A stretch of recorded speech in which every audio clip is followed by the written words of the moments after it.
Hey everybody, so I want to do a real quick review of the Eurorack ub1202 mixer. Now this is the mixer that I got to go along with my MXL 990 XLR microphone, and there's a lot of really good things about this. It isn't a very expensive mixer. I believe it was around $80. There'll be a link in the sidebar to Guitar Center on where to actually get this. It's a pretty damn good mixer. Now it's a 12 input mixer, but really if you wanted to, you could have like something like 20 or 25 things going into it, because there's an XLR, there's 4 XLR inputs, but each of these XLR inputs also has a 1/4-inch jack right below it.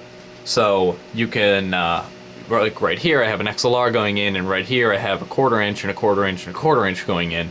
But if wanted, I could have an XLR and a 1/4-inch going into the same channel. So I don't really know where you would use that, but you can do it. Now, over here, we also have a bunch of inputs that are not XLR. They're line 5, 6, 7, 8, 9, 10, 11, 12. Now, these are for balanced or unbalanced inputs. It's left and right, left, right, left, right, left, right. So you can put in your left microphone, your right microphone, your left microphone, and so on. Now, the left jack can be balanced or unbalanced. So that means that you can actually plug in a stereo microphone into the left jack and it will come out as stereo. Now the right jack is a mono only, because it's supposed to be you plug in a mono into left and a mono into right. But if you wanted to plug a single stereo into left, you can do so. Now once again, this falls under that each one of these could be multiple different inputs, but they would just turn into one balanced track. And below, all of these knobs right here are what actually control the pitch and the balance and the level, as well as pan, which kind of falls under balance depending. They're actually, the same knobs are labeled differently. These 4 are labeled as pan, these 2 are labeled as balanced because it's technically left and right channel, and these are just putting it where it wants to go. But yeah, so the blue knobs are actually pitch knobs. So this knob right here, this whole 4 bottom row, is actually your bass, your low end, so you can turn that down and you'll sound different. And there's also your mid-range and your high end. So if you're recording drums, you can change it accordingly. If you want to have a lot of bass, you can turn up the mid-range a little bit, turn down the high end, and turn up the low end.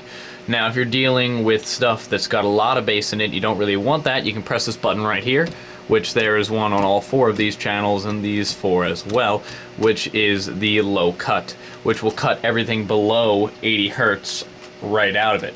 Now, there's a whole bunch of really cool things you can do with this. Now, as well as the balancing, there are also the FXN knobs, which are the red knobs right here and right here. Now, how this works is you have everything coming in, and there are really, well, 4 outputs out of this mixer. There is the headphones out, which is what I actually have my headphones coming out of right over here. It's a 1/4-inch jack, which is helpful to have studio headphones like I do. There's an FX send, which whatever is set to these FX knobs gets sent out of. And there's a tape out, and then there is also the main out, which can be sent out in left and right. So you can send out balanced or unbalanced. Now, how I have it set up, I have my headphones plugged in, and I hear everything that the mixer hears, including my microphone.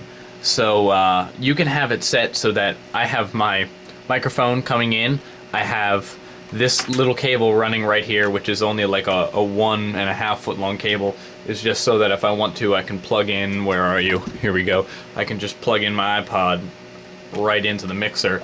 So if I wanted to, you know, open it up, and if I'm on Skype with somebody, and me and my friend Dave like to mess around and play with random apps, so I wanted to, I could open up my drum app and start playing, and it'll go through the mixer, so I can hear it through my headphones instead of having to have it come through the actual speakers of the iPod. Now, I just have that in there because I had extra cables and lots of inputs, so I figured I might as well put it there. This one, I've got the computer in, which everything that my computer does other than Skype comes in through this, through my onboard sound card, and I have an offboard sound card with my Skype audio coming in. Now I have it set up this way so that I can change how loud I hear people by turning this knob, and I can change how loud everything else is by turning this knob. Now this also falls under play if I want somebody on Skype to hear what I'm doing, like I want them to hear a YouTube video or a song that I'm playing, I turn up the FX send knob. Now this makes it so that what's coming... Oh no, I have a text message. It makes it so that what's coming in this line right here will then go out of the FX send. Now I put them in two different channels because if I turned up the... Ow. Because if I turned up the FX send knob on the Skype line, it would make it so that they would hear whatever I'm doing or whatever and themselves. So with multiple outputs and multiple inputs, you can have it set up so that they can hear exactly what they want to hear. Now you set the FX send for the individual channel, and then over here there's the main FX send knob. So this is if you want to make everything you're sending louder, turn this up. If you want to make everything quieter, turn it down. Generally, I just leave that in the middle and I change them accordingly. And over here is your main slider to your main mix. So what you hear coming out can be louder. Oh wow, now I hear my my microphone all loud like, and make it quieter. And I generally, once again, just leave that wherever, and when I want to make music louder, I turn that up a bit or turn it down a bit. It goes from -60 or really infinite, which is off, to +10 dB.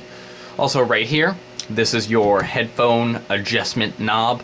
So if I want to make my headphones louder, I turn this up, and I want to make my headphones quieter, I turn it down. Now I can also turn up both of them, and it'll get even louder. So there's multiple ways to turn it up. So I could turn up this knob, and this knob, and it would get really, really loud. There's also the tape in and out, which are composite or component or whatever inputs and outputs, which is a left and right in and a left and right out. Now I actually have I have left and right in plugged in, but they're not going to anything. And then I have my left and right out running up into my stereo system. So if I want to, I can just go and hit this button, unmute my stereo system, and then it'll start coming out of the stereo. And then I just turn down the headphones, and then it comes out of the 5.1. And then, once again, I can just remute the stereo system and turn back up the headphones. Now, there's 4 push buttons right here. One controls phantom, which is really an on or an off thing of whether you have a phantom mic or not, and that only deals with the XLR inputs. But there's also tape to control room, tape to mix, and FX to control. Now, if you have FX to control hit, it makes it so that the FX send knobs and the level knobs are controlled by this knob right here. Now, if this is on, you can't really do what's called mix minus, where you can have the inputs come in and then control how other people hear what it is coming through the FX knobs, because you turn down the FX knob and then you no longer hear it. So having these buttons set correctly is very important. There's also tape to mix, which means that what's coming in through mix will also be controlled over here. That's really what, depending upon whether you have a tape input, really doesn't matter. And then there's control, or tape to control room, which once again you press that and you can control the tape volume with this control knob. So you have all of them pressed down, and then both of these knobs can control all of the inputs. I generally just leave them all unclicked because it works that way. This is an incredibly helpful tool if any of you are looking into making like basic low-end home studio, just recording some simple stuff. You can record multiple things at once. Like you can have the mic coming in, and then you can have guitar, bass, whatever, plugging right in. Or how I wind up doing it is you record the drums, and then you can have the drums playing back through the FX send and have the guitarist listening to the drums while recording the guitarist playing. That way they get lined up right, and then you can play back the guitars and the drums, and the bass will play with that. And you can really choose what you want to come out of what. And it's incredibly helpful to have this. You might wind up needing a USB interface or multiple sound cards. I had that like $30 sound card that I bought a while back when my old motherboard broke, and I just threw it in my computer, and I just used it as another output for the Skype output. And yeah, it's just about it. So Thank you everybody for watching. Please be sure to comment, rate, and subscribe, and I will see you all later.